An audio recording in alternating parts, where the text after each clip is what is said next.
kwa baby Adom TV Badwam Jumedi so yeda sepa 30 years multimedia nya 30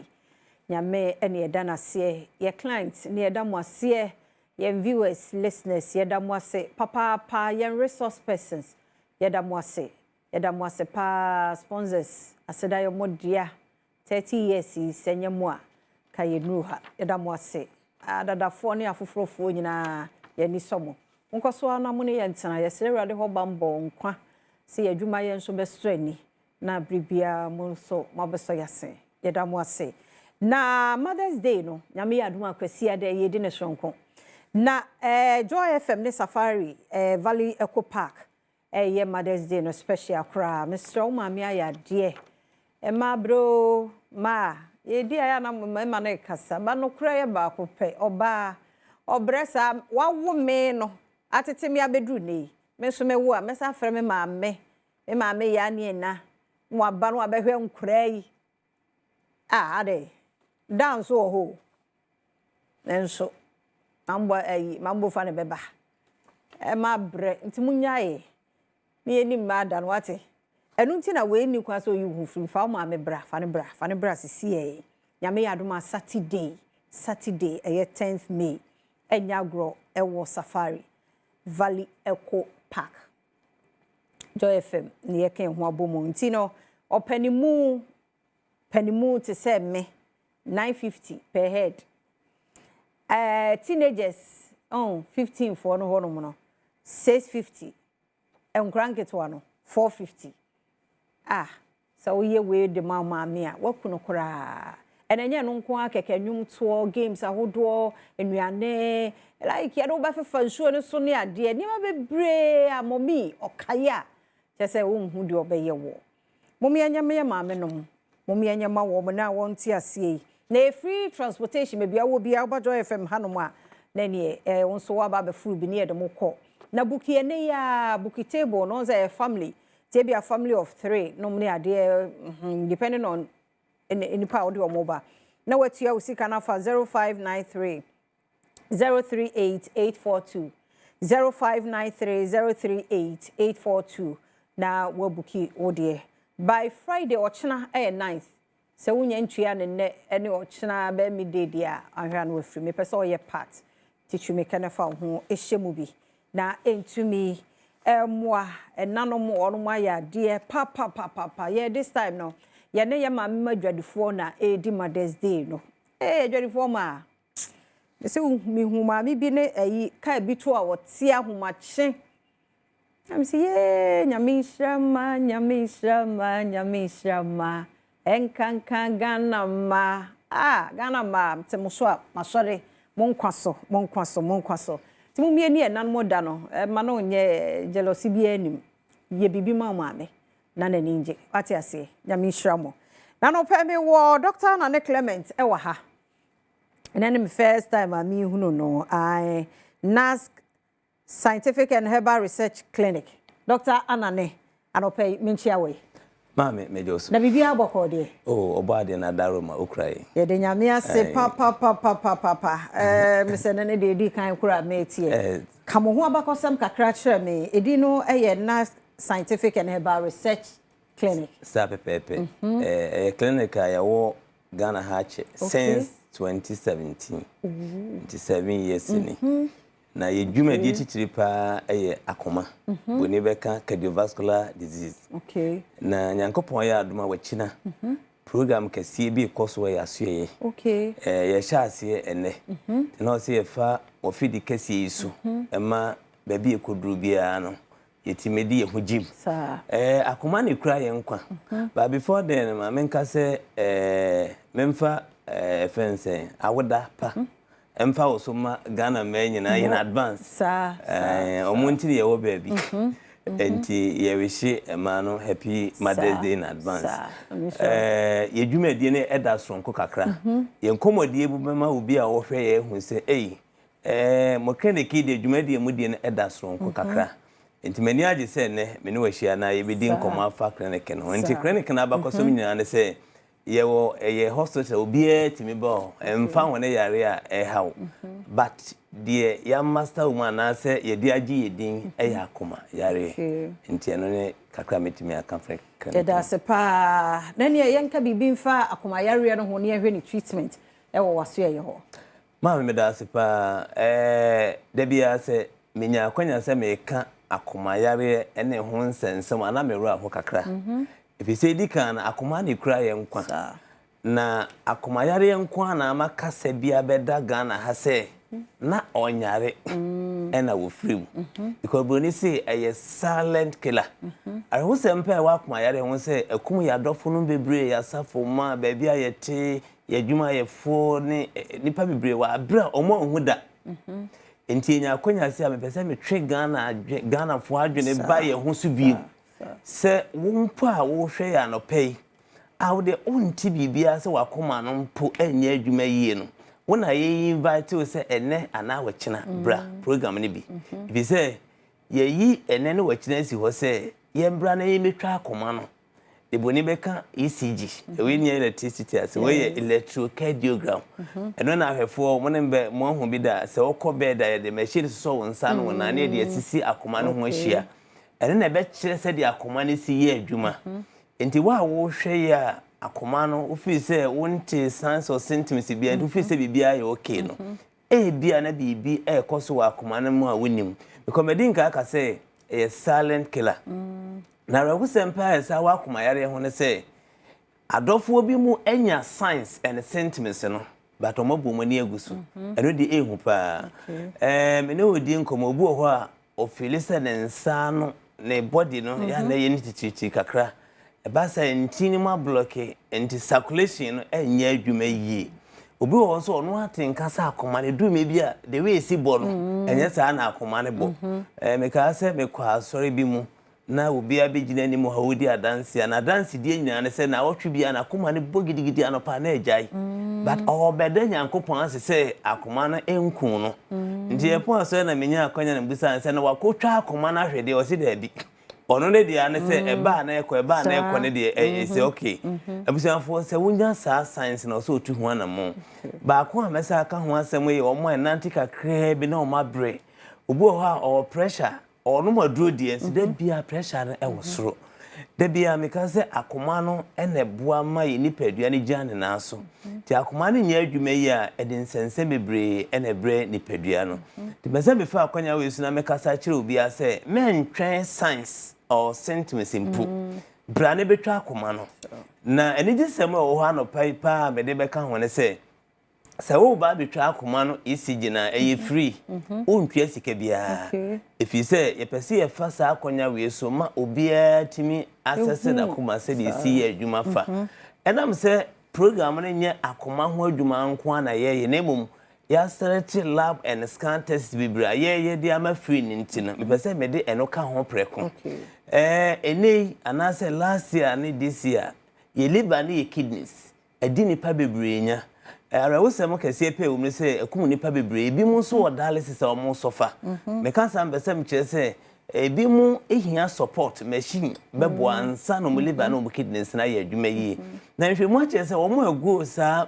ekosa tibia no ye nkofo a o mo ntan cheki o mo liver no mo kidneys obu ho nso a won hye dawo ba oni sika o de koye de bonifen abdominal scan aye best scan internal organs and say okoye liver and kidney function test eno nso aka yakoma se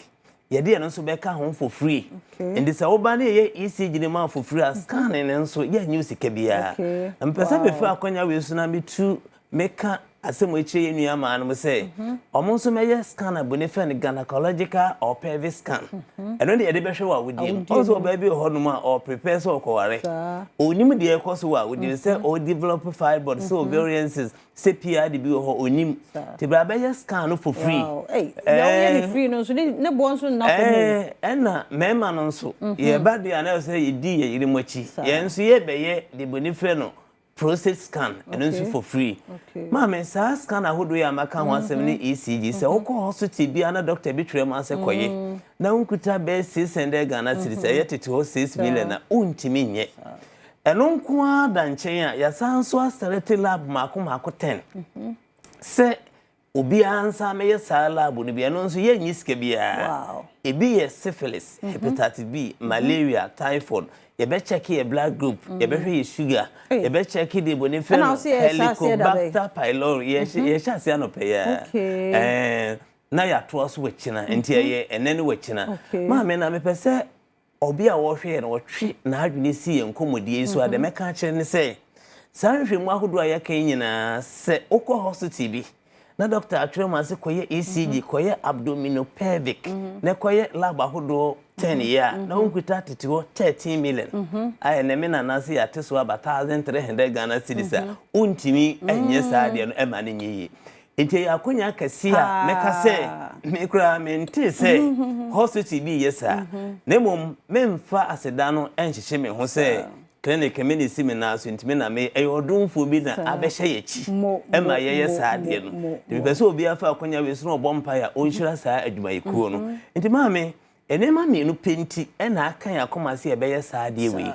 de di kan de se yeduanu bebre enum nduro egusu num nduro egusu num nduro ba nhwehwe mu papa anka wo se koso na wo hu ade kro nti a ne kotodwe ne ye ne ya wo hu ade kro nti a ulcer na aka no so wo de kwenti ebia ne pressure ne sugar ne koso no onya opportunity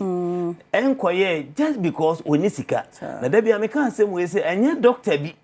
ena ne tiri mo odi nti okoye no one treatment so ya ma but o tiri anim no me say 300 Ghana cedis ko ebi ni botom enti location na mere no me da sipa de be den waka cho se koye test ahodo we nyame adom wadom ye branches miensa okay ene wo Ghana ha wo ba kuma Accra ha ye wo Taifa ofa Taifa ka also be si wo Davi bookshop yeah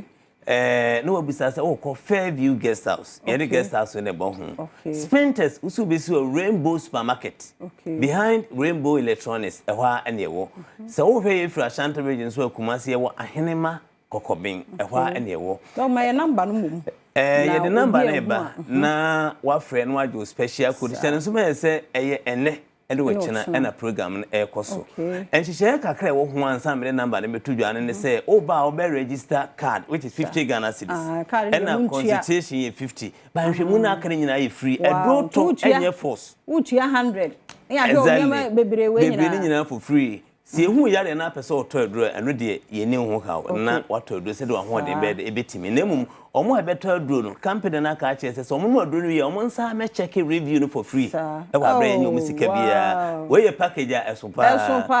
enti so pese oba bia number oba frɛ na wodo maame aba we kura betimi de adu maame Mother's Day wo de woni bibia kro wonya bibia mana wo se mama onkotwa na akoma ne bibia wo pe kura men kan kire maame say promotion ka chen say wa na otua poka na je wo fans na bibia nkoyi number aba frɛ no ye 0244 120269 0244 120269 afi 0243 307276 0243 307276 ipese meka asem wo etwa to se eya akonya kase se nipa bia wo ho a ontwen ma yare ema ansa na wotu anamon if you say yare bebre eye silent e wan hwe ye do be call without signs or symptoms ndi akonya kase we mu ye nyane sa Yamishra eye Nassk Scientific and Herbal Research Clinic me say dia wo say ye be ye mu hwehwemu free no enye easy cool opportunity ni fa number no ebi ana me akre locations na the way it no to fa number no na free na wanya na koye bi wate na no boarding yo dog ye na say ye da say papa na Design and Technology Institute so ya admission intimate tumika se ye woni pa bi wo ye fie ahodo mu a yehu omo so omo ye fechire nanso bibi say ya wan say ntam na akra no waye ana bra no sister no waye na wo de wo ye fechire na wo ye bayfo enye baye no ye na adom achede woni mu no na yentumi en shape no ma enfiti enuti na wo so do ba no ana wunua no eba Design and Technology Institute a won ye admission enti tumika se precision wedding and fabrication, design innovation, graphic design, sound engineering, animation, photography, entrepreneurship, ni na one more year, Design and Technology Institute. Inti Chumika, na fanako, na nebebi a yedu wiasi, bibia ye technology. Inti kono konye munim dia no mo. Tubo hu se ne da che adwuma na afi wa peke no no na ekone ni mu yi. Fre 0541693534 0541693534 na wone Design and Technology Institute mpanifo eni enkomwe. Mama mfa me birthday celebrant so emfemerade ayade ogusua ehira ne ma enti abusua so edu awoda yemfa emma wo mo osmo ye me birthday sound ready mama. Happy birthday enko Emma Jason Ebuedi. Happy birthday Jason Ebuedi. We efri ne papa kwaku Emmanuel Buedi a wo achimkusi ena wo dia manu nti Jason Jason picture yakwurem Jason Ebuedi happy birthday everybody share ono onye okese kwesi se obe kese papa wo papa kwaku Emmanuel Buedi achimkusi eho no wo nyini beye be mamu anyansani kokodrufo animdie ayo mankwatenten nkeka wa na nyawa bi animu ne ewo show happy birthday nkoma. Happy birthday nkoma atomensa kutin wono wo Gridco and friends welfare group of wasi atomensa kutin ti ora atomensa kutin ne da so no erade nhira o erade nya okese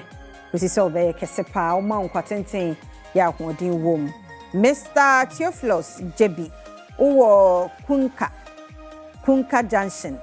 kanena owo Shaft FM obuase ora Theophilus Jebi Kunka Junction na Kunka Junction Shaft FM kanena owo. Happy birthday nkoma erade enkoso anya okese no mo ho ban wadi frem no afie bemu a ohuma sembia ochia me na wishimo happy birthday. Happy birthday nkoma Akosia Bells. Happy birthday Akosia Bells. Nyame onshrow no onye okese pa o church ene wo sisters na wish you happy birthday. Afe ako nai happy birthday nkoma ako nai erade onye okese ye sweet boy oma osunfra adumu nkwa adumu nyini na beye menyansafo ukodrufuo ya nimdia yo ma happy birthday. Afe Dora Nana Esi Oche happy birthday Dora Nana Esi Oche erade enye okese na oma osunfra adumu enkwa adumu omi epuna kese enso emma.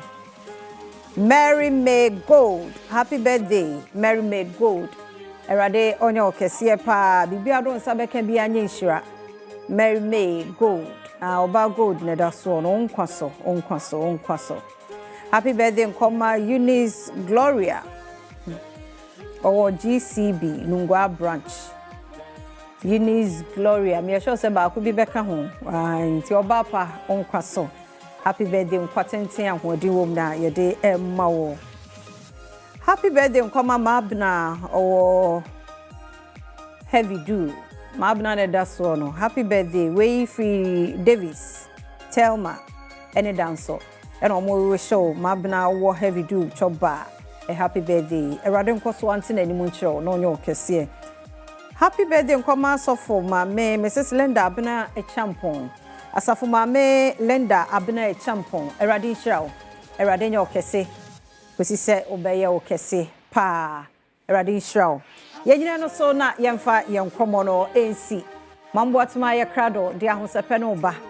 medin afia amankwa tamaklo yakwaba.